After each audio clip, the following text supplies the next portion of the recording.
With the anniversary kits reviewed, it's pretty clear Reverse is shifting even harder into team archetype focused design. So today, I want to take a look at where things stand with some of the top CN teams, and share a few predictions on what I think will end up being the meta team once the anniversary patch drops. As of patch 2.7, there are already 5 team archetypes that are considered meta. Let's start with the Ultimate Team, built around Recoleta and Euphoria Millennia from 2.6. Recoleta is just straight up a crazy character with insane multipliers, and Millennia's Euphoria makes her the ultimate support that can provide the team with insane ultimate might, moxie, and crit buffs. For the other 2 slots, I currently use Euphoria Pickles and Euphoria Madpok. Madpok isn't necessarily the best in slot here. Lopera actually performs better for damage. The issue is of course mostly with sustaining in endgame. Pickles, on the other hand, is currently the top support for Mineral in general. His Euphoria brings his buffing power for Mineral characters to be on par with Mercuria, and allows Recoleta to delete most enemy in combination with Millennia's buffs. Another new 6-star will also be joining this team for the anniversary, Moldir. Based on what we have seen so far, she's shaping up to be an ultimate focus support, boosting ultimate might and crit damage with a unique version of ceremonies. For those who doesn't know, Ceremony is a buff that grants 3% ultimate might per stack for the next ultimate, and I think her special ceremony are probably stronger than the standard ceremony stacks, since the ultimate might buff even has its own name. She also has Moxie Extraction and Continuous Action on skill 1, making this the 3rd team with +1 AP in the team. There is a good chance Moldir completely replaces Pickles in this comp, but since some of her buff might overlap with Millennia's, that's still up in the air. If you don't have the entire lineup right now, Namestay and Shaman are both decent options as support for the ultimate team. Shaman does give Recoleta even more moxie in her team, but there is also the extra cost for unlocking his Euphoria, so invest carefully.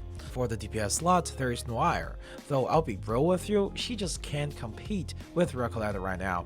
Moldir might give Noir a boost, since one reason Noir is behind comes from the fact that she can't use Pickles, but even then, the team still struggles to maintain debuffs needed to maximize her ultimate damage. The upcoming free 5-star Buddy seems also to be a ultimate focused DPS, though I'm not expecting him to be very relevant in the meta as a whole. And then there is Hesabeth.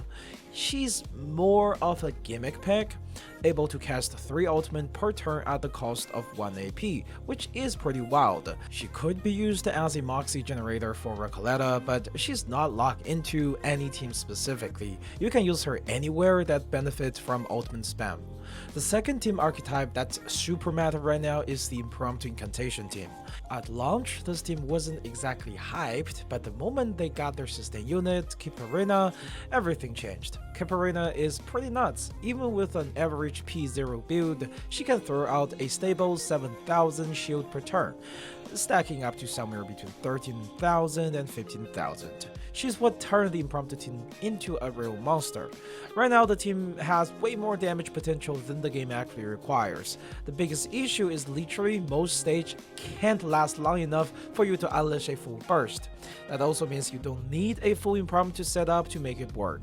As long as you have Kiparina for sustain, you can plug in someone like Matilda in other slots and still roll over content.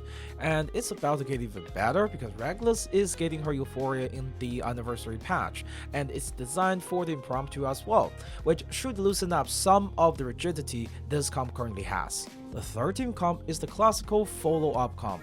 This archetype been around for a while, and it's still going strong. One of the biggest strengths here is flexibility. Pretty much every true limited character can slot into it. Compared to the other archetype I'm mentioning, the follow-up team tend to have significantly more flexibility when it comes to support as well. Characters like Argus and Mercuria can all support these teams pretty well, as there are no hard-coded internal synergy like the Impromptu Incantation team have. With that being said, the team does have 2 key support. Flutter Page, and Fatutu. Full Up Team is good enough without them but becomes great with them. In terms of sustain, Kiparina somewhat works here as well. Compared to Fatutu, she doesn't have the ability to give the team significantly more damage. But as long as her team crits enough to keep her Eureka up, she'll keep that shield rolling passively turn after turn. Overall, it's a super flexible archetype and works in most of the current content with little issue. The fourth archetype we've got is the Poison Team.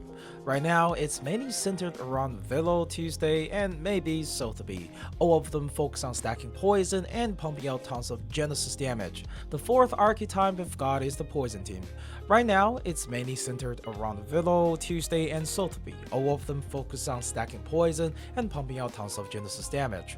But the teams always kind of felt incomplete for me. There's never been a true fourth member.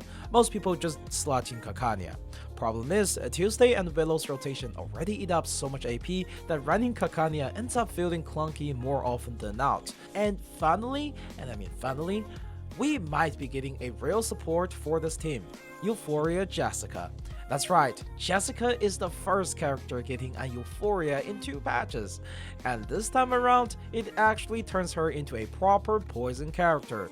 She'll boost the team's poison damage in some way and finally give this comp an extra synergy that it's been missing. Justice for Jessica. Of course, there are also a few honorable mentions that I don't feel like they are a complete archetype right now. There's the rank up team with Marcus, and the burn team, which, let's be honest, barely even exists in the meta right now. And there's also Semmelweis, who's definitely a standout with the HP burn team.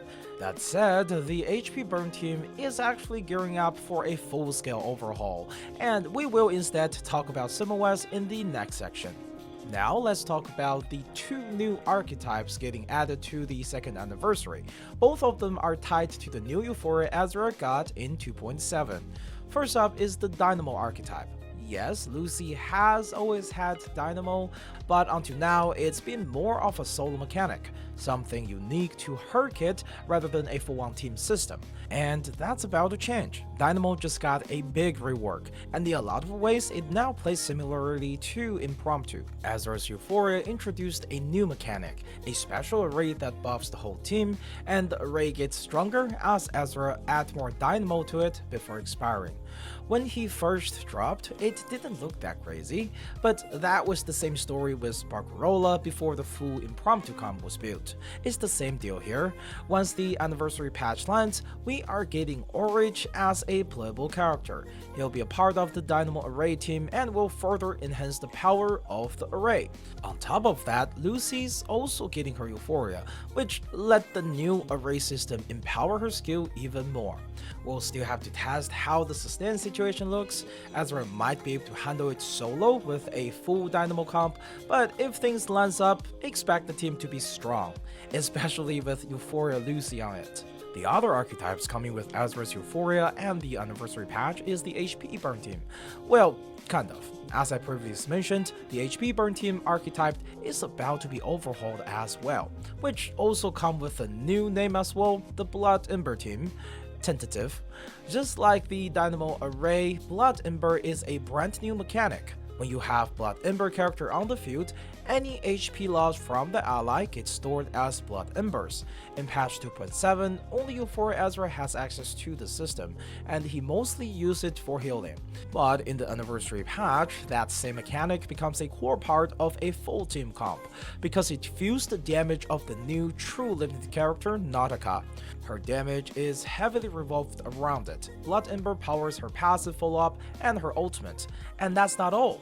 Semmelweis is also getting a Euphoria, and it's built around this new system as well. Right now, she's the team's DPS, but her Euphoria might shift her more into a supportive role, giving her synergy with Blood Ember while still letting her dish out some decent damage.